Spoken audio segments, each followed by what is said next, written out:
Chevy Malibu, p0016, p0017. If you are getting those codes before you start throwing parts on the car, I'm gonna tell you that the fix is gonna be the timing change. More likely, the guide is gonna be broken like you see right there. So don't waste your money replacing these sensors that goes right on top of the engine. Don't waste your money replacing those cam sensors. One goes on the front, one goes on the back. The fix is gonna be timing change. Timing change is gonna fix those codes. So don't waste your money if you are getting those codes. Now, if you're getting p0013 and p0014, that's gonna be your fix right there. All right. All right, here we got a 2009 Chevy Malibu. If you're getting this code right here,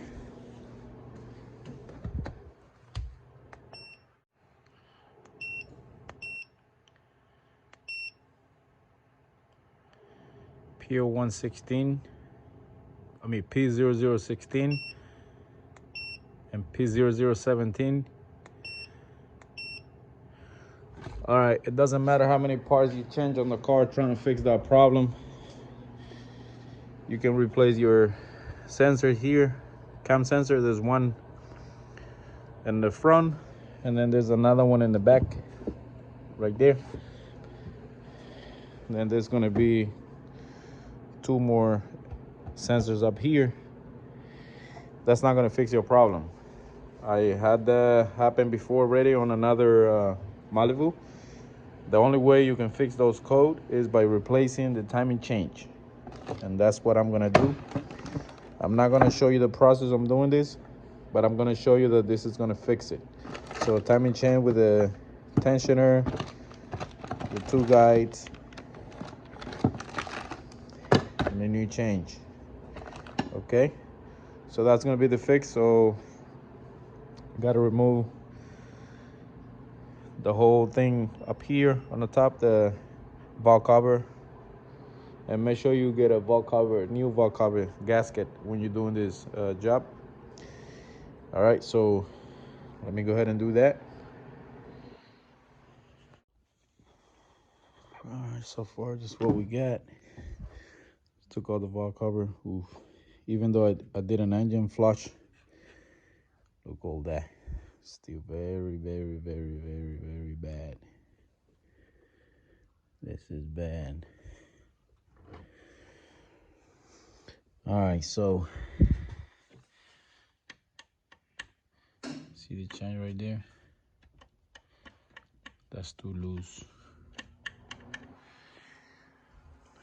Once we take it out, we'll find out for sure if any of the guides in there are broken. All right, so let me continue. Got to remove the engine mount right there so I can get to the cover on the bottom. So I want to point something out here. Whenever you're doing a valve cover gasket, do not make this mistake of putting RTV or silicone. You don't need to do all this crap that they did. You see all this stuff, this is bad. Don't do that. Don't put silicone.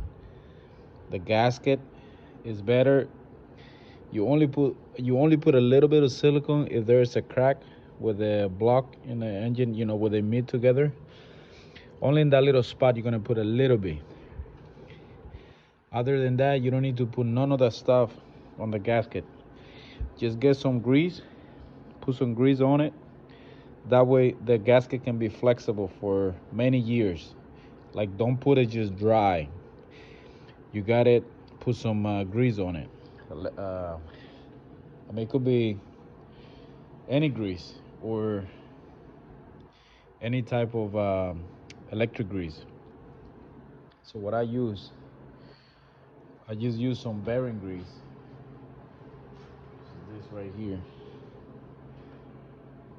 See that? I just put that on the gasket. That way the gasket can be flexible. So whenever it's time for me to put the new gasket, which I have right here, I'm not gonna put silicone on it.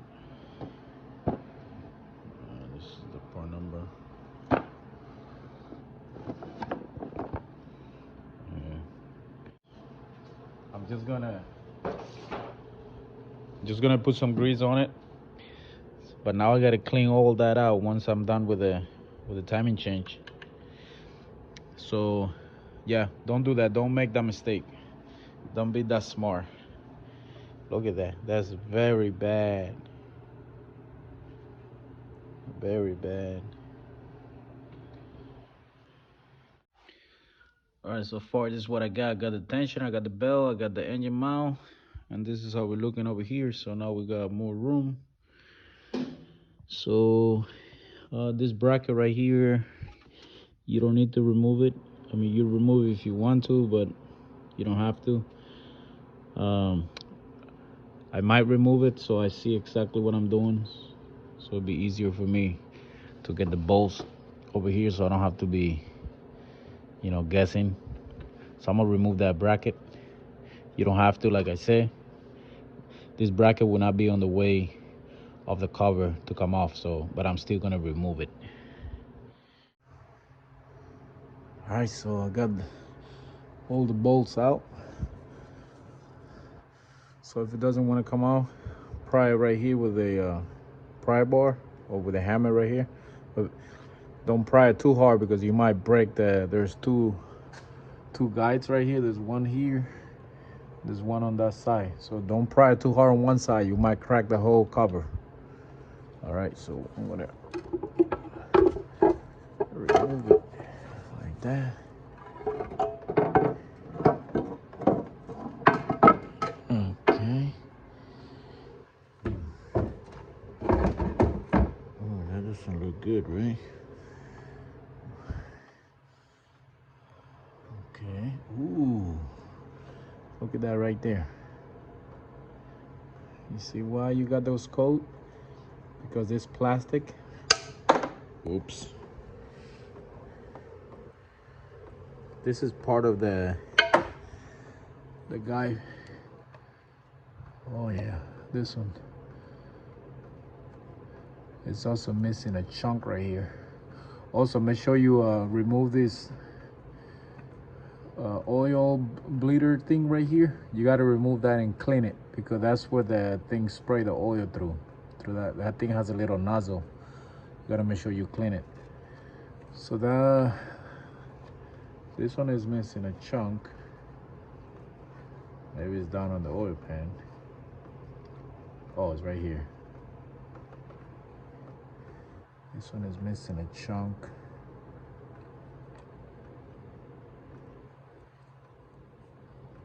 I don't know, maybe like that.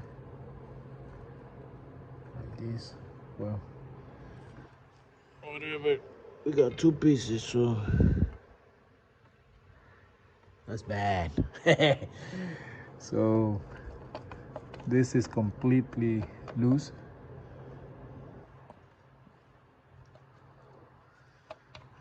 So that's why we're having that code.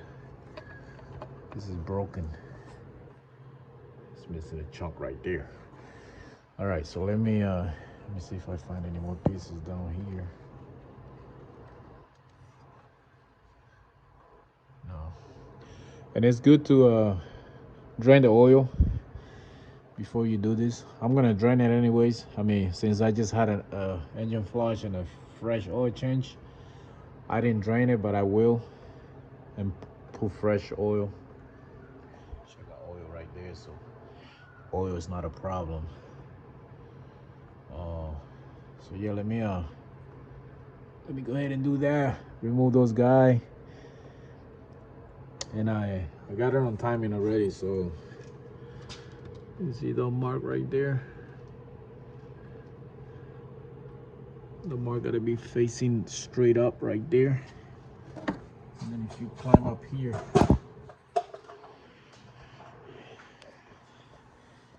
you see the timing mark right there. It's facing like right there, and then the other one is facing the other way. So they kind of like they split like a V. So whenever it's time to put the timing change back in, the timing change is gonna have some mark that you're gonna line up one without mark, you're gonna line up the other one with a mark, and then you're gonna line up the other one down here with that little dot right there. So the timing change is gonna have the marks already, so you can put them and you don't make a mistake. Okay, it's up to you if you want to replace these other guides for the water pump, and if you also want to do the water pump, this will be the time to do it.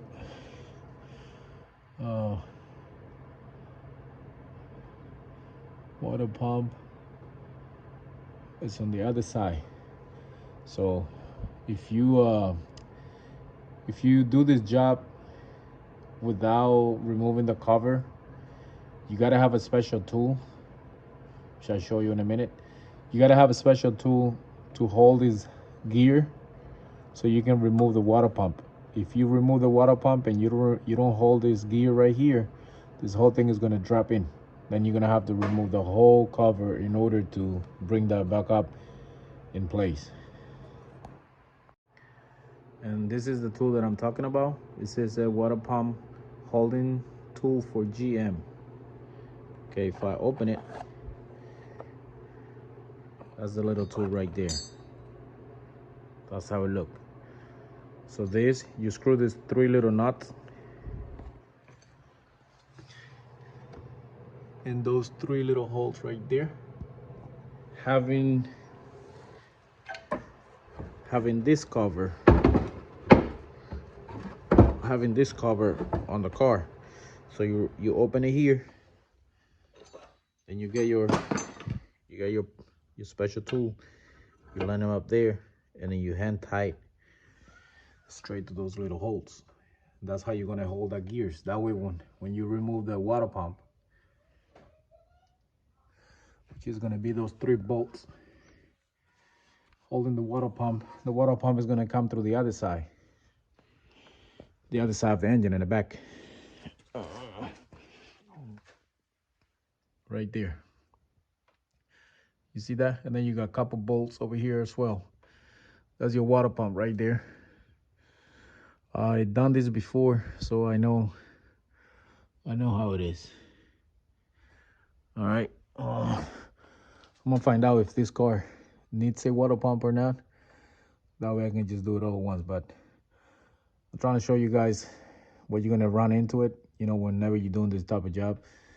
And it's not that hard. So as long as you remove all the stuff out of your way, like I did right here, the tension of the bracket, the engine mount, the bell, the hammerset balance, the crank balance, however you want to call it. Then you have a lot of room to work. Put the bug in the box. But yeah, let me finish this, continue. Oh yeah. Woo. I removed the plug right there, T55. And then after that, I removed the 10mm. But look at that. That's really damaged. That chain been scraping on this for a while. Wow. So that's the piece that broke. As you can see, this is how it's supposed to look like. One whole piece. Wait, actually, this one goes the other way. Yep. Like that.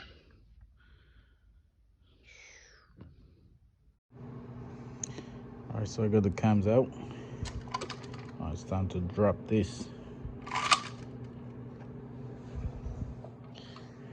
Ooh.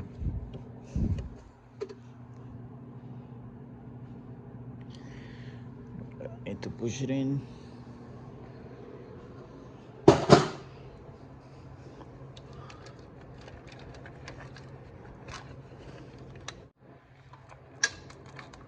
Right there.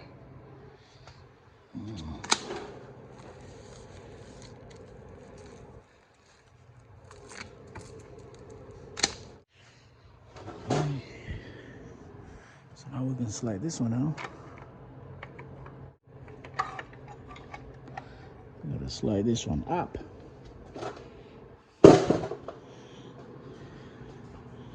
So this one comes up. And the other one slides down.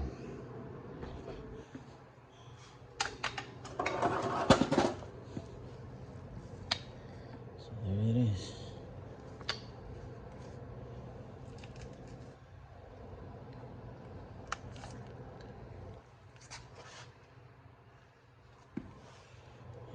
Tensioner, your plug for the tensioner there. Yeah. Don't forget to clean this little filter here. Not a filter, it's like a little nozzle.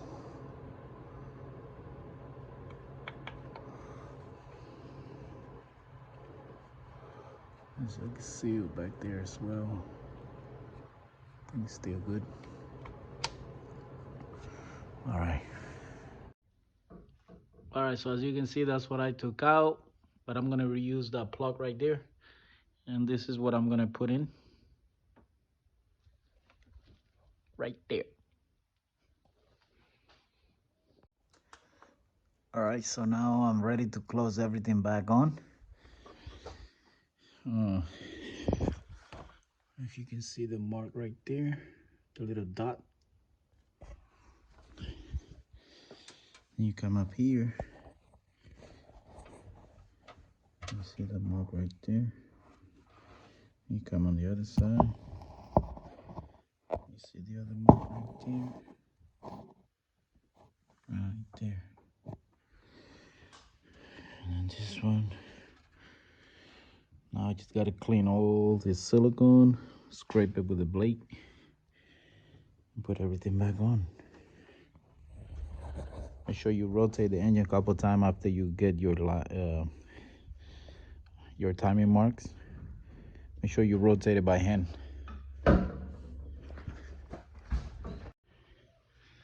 Alright, that's all the junk that came out of the engine and the valve cover. Alright, as you can see, I got the grease on it. Don't mind about the big mess. Clean the outside as well. See? Alright, so over here we can see that we don't need silicone because everything is one piece. I don't see no crack.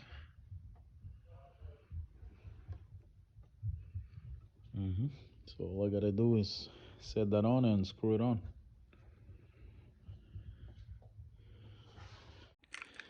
All right, so the car is ready. I just did a brand new oil change.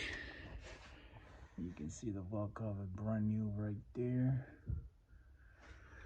All right, so let's start it off for the first time and see how it goes. Put this straight. Oh yeah, and this thing has 181,000 miles. All right, so here we go. Cross your fingers.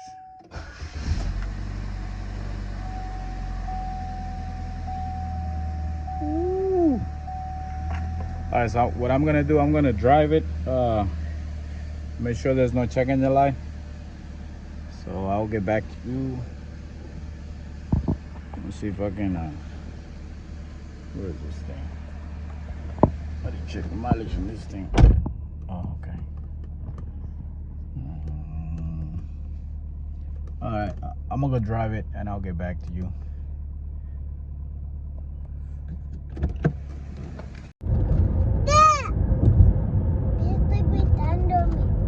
Stop, pero no le hagas caso, ¿ok?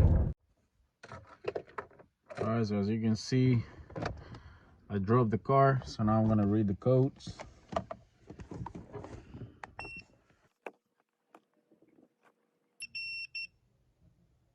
And there you can see, no code.